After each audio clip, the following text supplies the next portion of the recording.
You are a soldier in the army of Genghis Khan, 1220 AD, Central Asia. You have been riding for 11 days straight. You slept on frozen ground last night.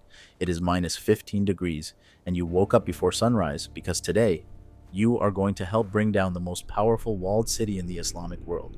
You are outnumbered 6 to 1. You are not worried. You do not wake up to an alarm.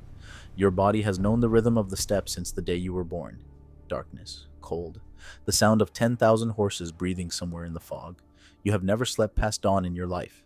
Before you eat, before you speak to anyone, before you touch your weapons, you do this. A flick of milk toward Tengri, the eternal blue sky. A small offering to the spirits of your ancestors. An acknowledgement that what happens today is not entirely in your hands. Every warrior in this camp believes Tengri watches every battle. Every victory you have ever seen, and you have seen many, you owe to his favor. Genghis Khan himself, before every major campaign, would climb alone to a mountaintop, bow to the sky, and state his case, describing his grievances, asking for permission. This was not ritual for its own sake. This was how serious decisions got made. Watch where every man goes first. Not the fire, not the food, the horses. You own 5 horses, not for status, for survival. In the next 24 hours, you may need to cover 80 miles. No single animal can sustain that. So you rotate, switching mounts mid-ride without slowing, like changing gears on a machine that never turns off. A European knight looking at these animals would laugh at their size. He would be dead before he finished laughing. These animals have never been shod in their lives. Their hooves hardened naturally over thousands of years on this rocky steppe. They do not need grain. They do not need a warm stable. When there is no food, they dig through ice with their hooves and find grass underneath. An army that travels on horses like this needs no supply train, no grain wagons, no farriers following behind. It just moves. There is a saying on this steppe: a Mongol without a horse is like a bird without wings.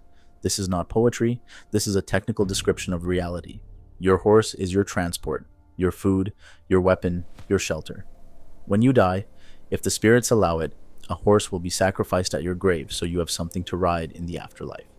This is breakfast.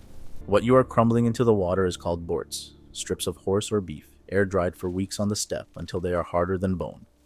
1 kilogram of raw meat dries down to about 100 grams.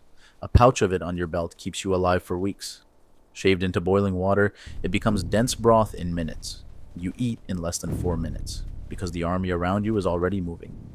Many men don't even stop to eat. They gnaw arul in the saddle, milk curdled, pressed, and sun-dried into blocks so hard they must be ground down with the back teeth. It tastes like sour chalk. It keeps a man alive on campaign for weeks. Then there is arag, fermented mare's milk, mildly alcoholic, sour, and effervescent. A French monk named William of Rubruck drank it in 1253 and wrote that it burned the tongue like vinegar. He clearly did not enjoy it. You drink 2 liters of it before the sun is fully up. Warmth, calories, hydration, everything a body needs before a battle. And then, on the hardest days, there is this: a small cut in the jugular vein of your horse, enough blood to fill a cup. The wound pressed shut before the animal suffers any real loss. Marco Polo documented this himself after traveling with Mongol armies. This is a last resort. When water is gone, when food is gone, it is not comfortable. It works. Think about what this means. Every other army in the medieval world dragged behind it a massive tail. Grain wagons, water carts, blacksmiths, bakers, field surgeons, priests. An army of 100,000 men needed weeks of preparation before it could move anywhere. You need almost nothing. A pouch of dried meat, a bladder of fermented milk, 5 horses. That is mentality. This is strategy. Before you mount for the battle, you arm yourself. Your armor is called lamellar, hundreds of small iron and leather scales overlapping in rows laced together with leather cord. It weighs roughly 20 pounds. And when military historians tested it against the arrows of the 13th century, it stopped them better than chainmail. Then, the bow. This weapon took over a year to build. The core, birchwood, the belly, strips of mountain sheephorn, which resist compression. The back, layered deer sinew, which resists tension. All of it bonded together with fish glue made from boiled swim bladders, more moisture resistant than anything the European world had. A laminated war machine the size of a child's toy. You have been shooting this bow since you were 5 years old, not learning to shoot. Shooting.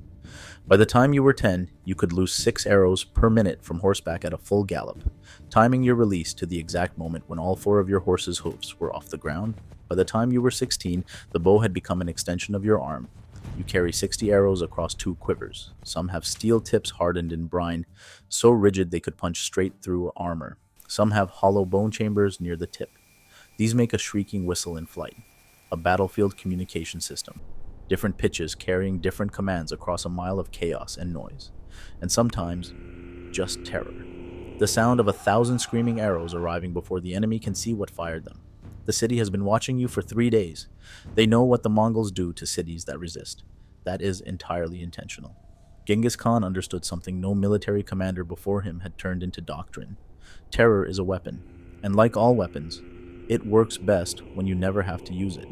Before every battle, the shaman performs his ritual. The Mongols believed the sky could be persuaded. That thunder and fire and the movement of the stars all had something to say about what was about to happen. This was not superstition to you. This was the natural order of things. The battle begins in silence. The first wave rides directly toward the walls. When they reach range, they release. Not one arrow. A barrage that does not stop for almost an hour. Wave after wave. 20 riders charge, fire, wheel back. The next group already moving before the first has cleared. 60 arrows per man, thousands of men. The defenders on the walls cannot lift their heads. Then something strange happens. A unit breaks, turns and gallops away in apparent disorder. Dropping things, scattering, the gates open, defenders pour out. They think you are running. You were not running. You have never been running. This is the feigned retreat. You have practiced this maneuver since childhood, because every great communal hunt on the steppe used the same logic. Drive the prey into the center, close the ring, let nothing escape. At the Battle of Kalka River in 1223, Generals Jebe and Subede executed this maneuver across 3 full days, retreating before a combined army of 80,000 men, stretching them across unfamiliar terrain, exhausting their horses, separating their units, then turning. 20,000 Mongols destroyed 80,000. In close combat, you use the lasso, 12 feet of braided leather thrown with absolute precision from a galloping horse. It pulls riders out of their saddles, drags infantry off their feet. It makes you a fighter who never has to get close enough to be hit. The city surrenders, the gates open, and now begins the part of this day that no one who lived through it ever forgot. Every person is brought outside the walls. The city is emptied. Then the sorting begins. Artisans to one side, blacksmiths, weavers, physicians, engineers, scribes. At Samarkand, 30,000 skilled workers were identified, separated, and sent back to Mongolia. Genghis Khan understood something the rulers he destroyed never grasped. The most valuable thing inside any city is not its gold. It is the people who know how to make things, the garrison, the nobles, the city's ruling class. Genghis Khan had a simple view of conquered aristocracy. They were executed. The loot was divided with the precision of a tax system. 10% to the Khan. The rest distributed down the chain, down to every common soldier. Even widows and orphans of fallen warriors received a share. Genghis Khan built no palace for himself in his lifetime. No monument, no golden throne room. He kept almost nothing. He gave it away. To understand this man, you cannot look at him from the outside. You cannot measure what he has done today against what you believe. He grew up in a world where drought killed, where winter killed, where a rival tribe could ride through your camp in the night and leave nothing alive. A world where mercy to an enemy was not virtue. It was stupidity.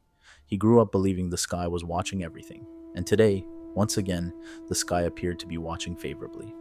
By the time you fall asleep tonight, you have ridden 40 miles. You have fired hundreds of arrows. You have eaten less than most people eat for lunch. Tomorrow, you will do it again. The day after that, and the day after that. In 25 years, this army will conquer more territory than the Roman Empire, built in 2 centuries, from the Pacific coast of China to the gates of Europe. They will defeat every army they face, not because they are more numerous, not because they have better weapons, but because every man in this army is a self-sustaining, highly trained, tactically brilliant weapon, who has been sleeping in the saddle since he was 3 years old, and who believed, without a single doubt in his body, that the eternal blue sky was watching. his name is lost to history, but the world he made is the one we inherited. Was Genghis Khan a monster, or the greatest military mind in human history? Comment below.